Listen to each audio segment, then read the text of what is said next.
Dollar US, jusqu'où la baisse peut-elle se développer? Le paroxysme des ventes est-il proche sur le Forex?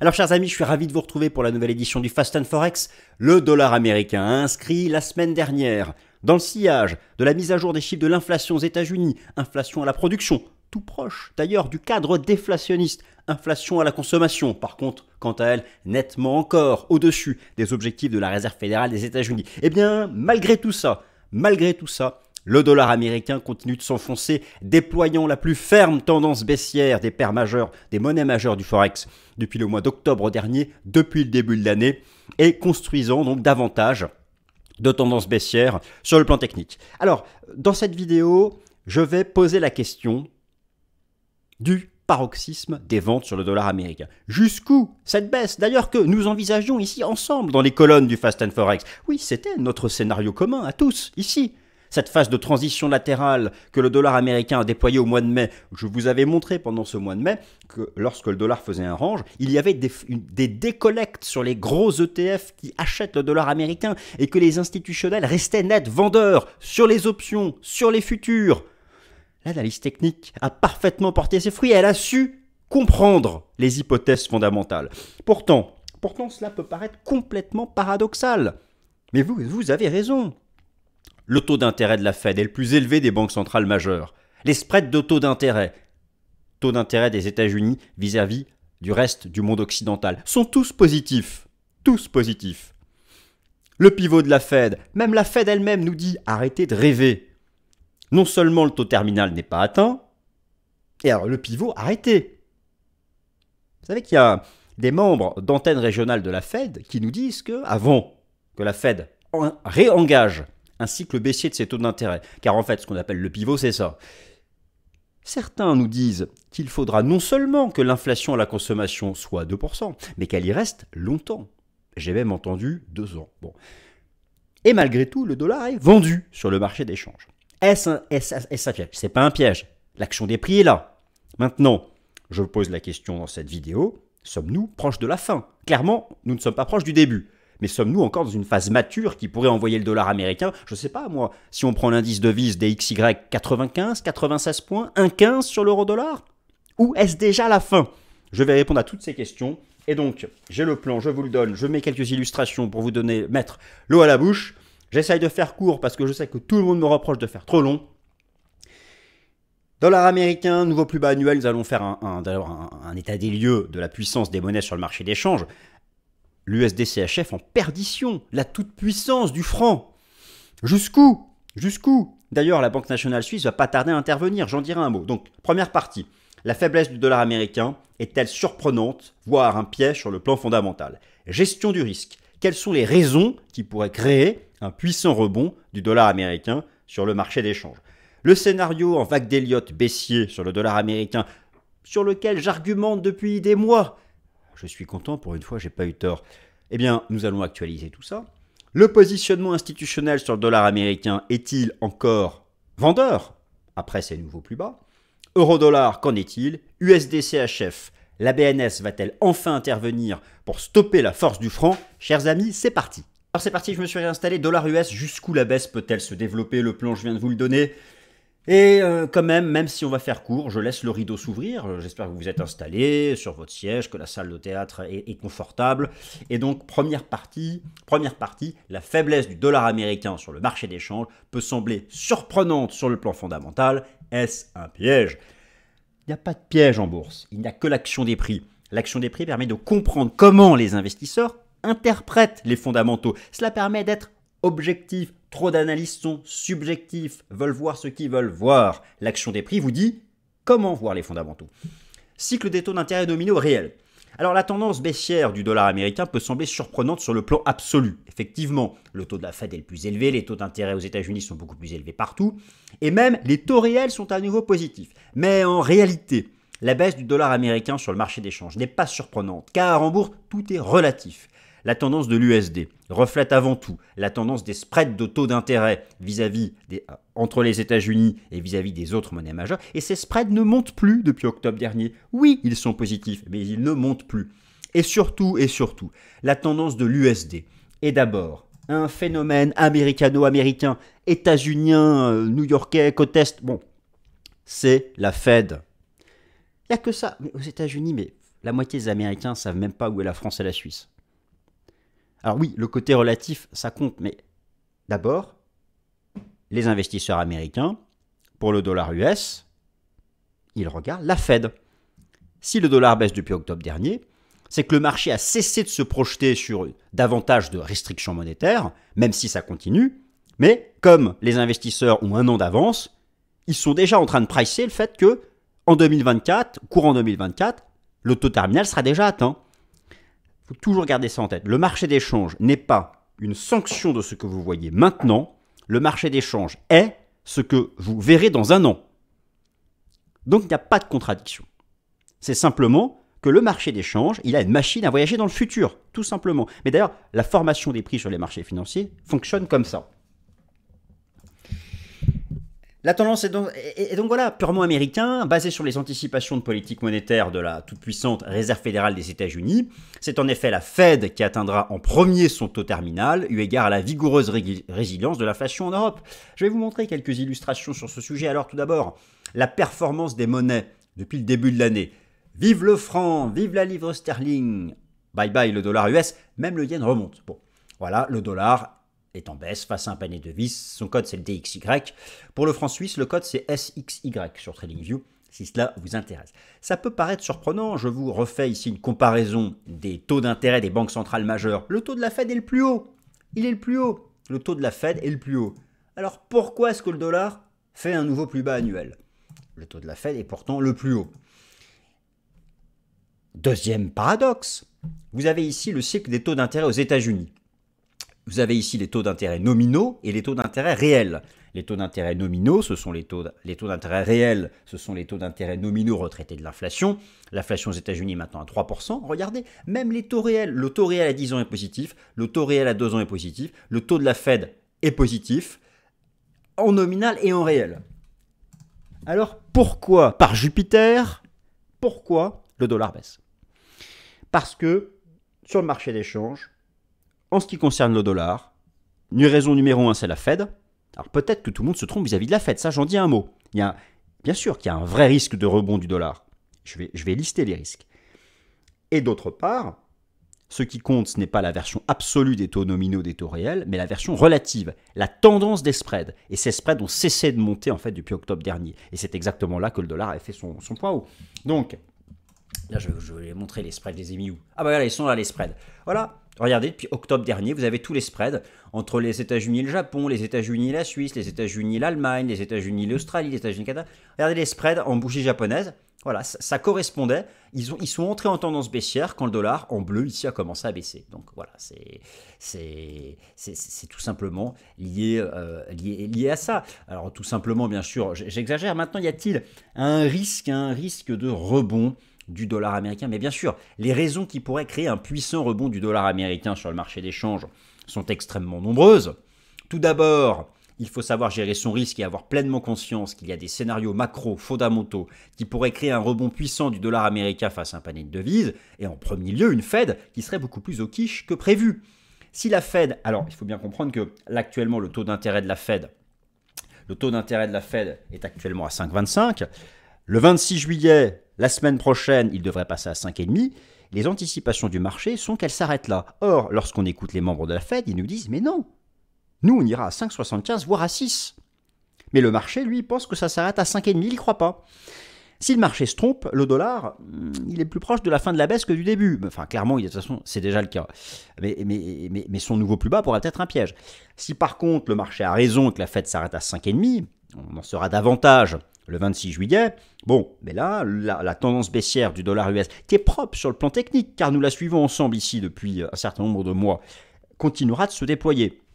Donc, je dirais que le premier risque pour la tendance baissière du dollar américain, c'est déjà la nature de ce que fera la Fed en termes de taux d'intérêt absolu. Clairement, un rebond de l'inflation. Clairement.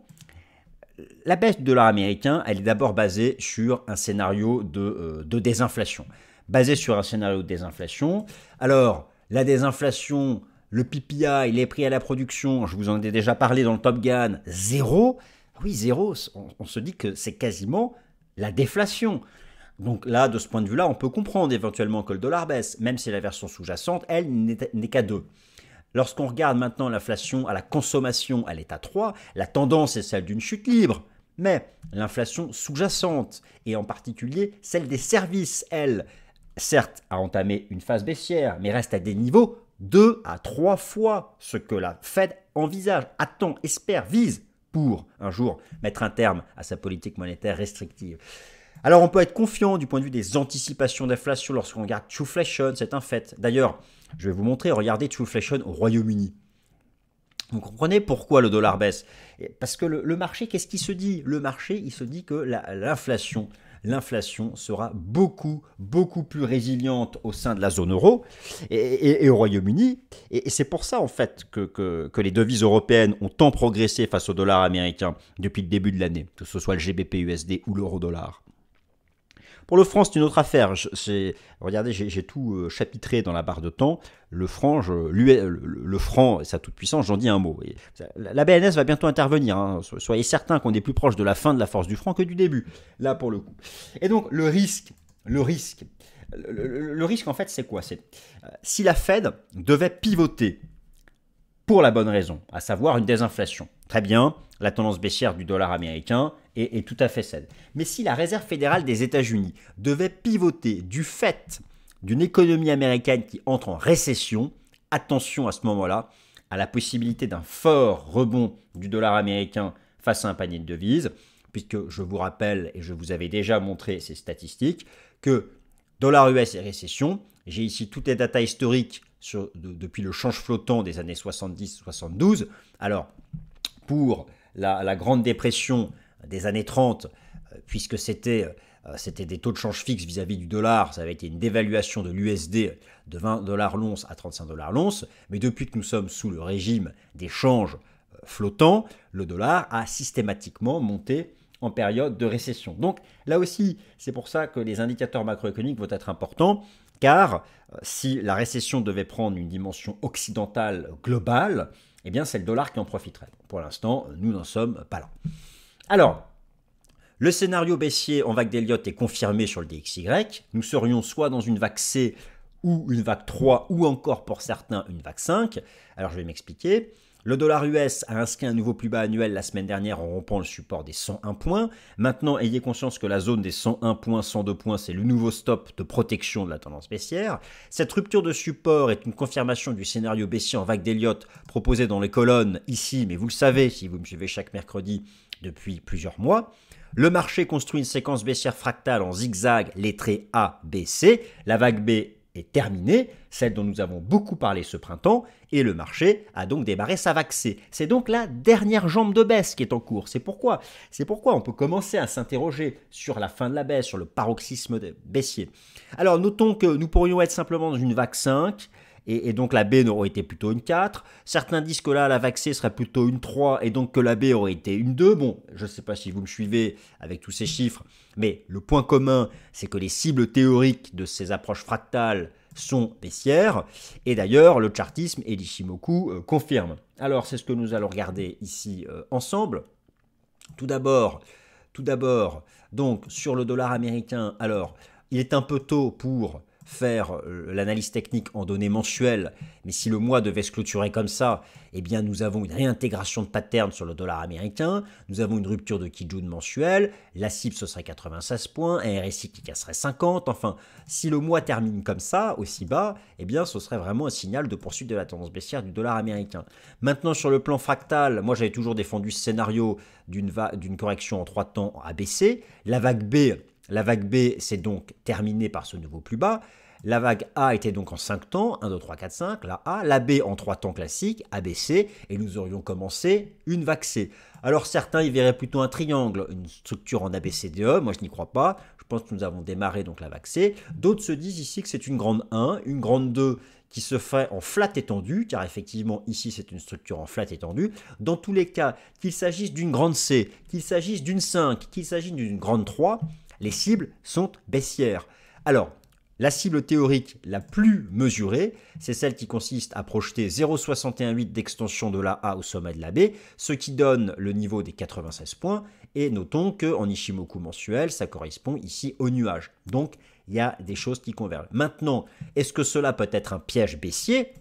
Eh bien, l'analyse technique répondrait par l'affirmative. Je dirais que l'invalidation maintenant, c'est 102 points. Voilà. C'est le nouveau stop de protection de cette tendance baissière, c'est l'intervalle de résistance ici entre les 101 et les 102 points. Ici sur le dollar américain face à un panier de devises. Le positionnement institutionnel aux USA, car je parle ici du positionnement institutionnel aux USA, reste vendeur sur le dollar US, que ce soit à travers l'analyse des flux ETF, des contrats futurs ou des contrats d'options. Alors rappelons que pour les options et les futurs, j'utilise le rapport Commitment of Traders de la CFTC et je vous avais montré dès octobre dernier que les institutionnels étaient passés net vendeurs, c'est-à-dire davantage de contrats à la vente que de contrats à l'achat. La dernière mise à jour dont je dispose date du mardi 11 juillet, attention donc au décalage, et globalement, eh bien, effectivement, le positionnement net reste vendeur et d'autre part, les plus gros ETF qui jouent la hausse du dollar américain face à un panier de devises continuent de subir des décollectes. Alors, c'est ce que nous allons regarder ici en détail. Tout d'abord, je vous montre quelque chose. C'était le positionnement institutionnel sur le rendement obligataire à 2 ans aux États-Unis qui a atteint ici un niveau de paroxysme historique. Et lorsque je regarde ce que font les hedge funds sur le rendement obligataire à 2 ans aux États-Unis, ils sont de plus en plus vendeurs. Ça va clairement dans le sens de quoi? Ça va dans le sens d'un échec du rendement obligataire à 2 ans des États-Unis sous cette résistance. Et ça irait effectivement dans le sens d'une Fed dont le taux terminal ne dépasserait pas 5,50. Mais ayez conscience d'une chose, si le taux terminal de la Fed devait dépasser 5,50, même 5,75, alors surtout 6, clairement, le dollar américain enregistrerait à ce moment-là un fort rebond. Alors en ce qui concerne le positionnement donc sur le cours de l'euro-dollar, ici donc je vais mettre les données des asset managers. Eh bien, il n'y a pas du tout d'augmentation des positions short. La position nette reste largement positive et en hausse. Chez les traders de hedge fund, il y a toujours davantage d'achats que davantage de ventes. D'autre part, lorsque je regarde ici le plus gros ETF qui joue la hausse du dollar américain, eh bien, ce que l'on constate, c'est qu'il y a toujours donc davantage d'outflow que d'inflow. Donc tout ceci, ce sont des données qui, overall, sont baissières pour le dollar américain face à un panier de devises, avec encore une fois le stop de protection, l'invalidation de la baisse, ce serait de redépasser les 102 points. Alors, le cours de l'euro-dollar, y a-t-il encore un potentiel de hausse? C'est vrai que dans le sillage des chiffres de la désinflation US, le cours de l'euro-dollar a inscrit un nouveau plus haut annuel. Il a dépassé la résistance des 1,1030 $. Écoutez, le cours de l'euro-dollar sera aussi tant que la tendance du spread de taux entre les États-Unis et la zone euro, ici l'Allemagne, sera baissier. En réalité, le marché considère que la zone euro, mais en fait même surtout le Royaume-Uni, aura beaucoup plus de mal à ramener l'inflation sous 2% que les États-Unis. Concrètement, retenez que l'euro-dollar, il est haussier tant qu'on tient les indices maintenant. Voilà. Alors ici, je vous ai mis le graphique du spread de taux entre les États-Unis et la zone euro en faisant le spread entre le rendement obligataire à 2 ans des États-Unis et le rendement obligataire à 2 ans de l'Allemagne. Il est toujours donc en tendance baissière. Maintenant, si je regarde ici du côté du cours de l'euro-dollar, le cours de l'euro-dollar, et donc lui, il est sorti par l'eau d'une structure qui ressemble aussi en flat étendu. Bon, voilà. Maintenant, ça peut très bien ici sur le cours de l'euro-dollar, il y a de la place. Ça peut très bien faire ce pullback ici, un pullback en direction des indices 30, avant de repartir où? Eh bien, la nouvelle cible chartiste, c'est le niveau ici des 1,14, 1,1450, qui serait 0,618 d'extension, ici de la 1, au bas de ce qui pourrait être une 2. Donc voilà, en tout cas, c'est quelque chose comme ça. Mais en ce cas, ici, voilà, c'est le nouveau support. Et l'euro-dollar, tant qu'on est au-dessus de ça, écoutez, il est haussier, mais ça, vous connaissez le chartisme, l'approche au chartisme comme moi. Et maintenant, parlons de l'USD-CHF en perdition. L'USD-CHF en perdition jusqu'à où? C'est bientôt la fin. La BNS va-t-elle intervenir contre la force du franc? Alors, elle est loin l'époque. Le franc est la devise la plus forte du Forex cette année 2023. Pour un certain nombre de raisons, l'incertitude fondamentale, la faible inflation, l'homogénéité, la stabilité du pays, l'homogénéité obligataire, un pays stable. Il y a plein de raisons de vouloir aller sur le CHF, même si ça rapporte zéro, le marché action rapporte zéro, les obligations rapportent zéro, l'inflation est presque revenu aussi à zéro, bon j'exagère, mais on est quand même très loin du moment où la Banque nationale suisse, à l'époque, jusqu'en 2015, début 2015, défendait un PEG à 1,20 sur l'auto-CRHF, où elle voulait contrer la force du franc, mais actuellement, la Banque nationale suisse ne veut pas contrer la force du franc. Elle ne le veut plus contrer la force du franc. Et pour quelle raison ? Tout simplement parce que la force du franc réduit l'inflation importée. D'autre part, il y a une deuxième raison. Lorsque vous regardez en détail les communiqués de politique monétaire de la Banque nationale suisse, elle veut réduire son bilan, donc elle vend des devises. Donc actuellement, elle justifie le fait de laisser le franc s'apprécier, tout simplement parce qu'elle pense déjà que l'économie suisse résiste mieux à ça que les années précédentes, à la force du franc. D'autre part, il n'y a pas beaucoup d'inflation, mais tout de même, il y a eu de l'inflation importée, en réalité essentiellement l'énergie importée, la force du franc vient temporiser tout ça, et moi ma conviction c'est qu'à mesure que l'inflation va se réduire, et d'ailleurs si vous regardez les anticipations d'inflation de la Banque nationale suisse envisage que dès fin 2023, l'inflation elle est revenue dans les cordes, qu'elle défend sous les 2%. Donc attention, la Banque nationale suisse, elle, la banque reste toujours disposée à être active aux besoins ici sur le marché d'échange. Il faut bien avoir conscience que bientôt, la Banque nationale suisse va intervenir pour ne pas laisser le franc s'apprécier autant. Et lorsque vous regardez donc des gros niveaux techniques ici sur le taux USD-CHF, je veux dire, voilà, ça n'ira pas. Franchement, grand max 0,83, grand max, il faut attendre qu'il y ait des divergences, mais grand max 0,83. Là, vous voyez qu'en fait 0,85. En fait, là, les 0,85 sur l'USD-CHF, c'est cette zone ici, cours de clôture. 0,88, c'est ça, pardon. Les 0,85, c'est cette zone ici, cours de clôture. Donc voilà, je veux dire, entre 0,83 et 0,85, il y aura bientôt un fort rebond. Mais voilà, il faut attendre le signal. Au moins des divergences. Donc voilà, il faut bien avoir conscience de ça. C'est que l'essentiel du chemin de la force du franc est fait. Et que voilà, et si vous avez été short de l'USD-CHF, c'est bien, mais il va falloir commencer à faire attention dans cette zone des 0,83, 0,85, où la Banque nationale suisse pourrait être tentée d'intervenir. Voilà, chers amis, j'espère que ce point global sur le dollar américain vous a plu. Merci à toutes et à tous, et passez une excellente semaine. Salut.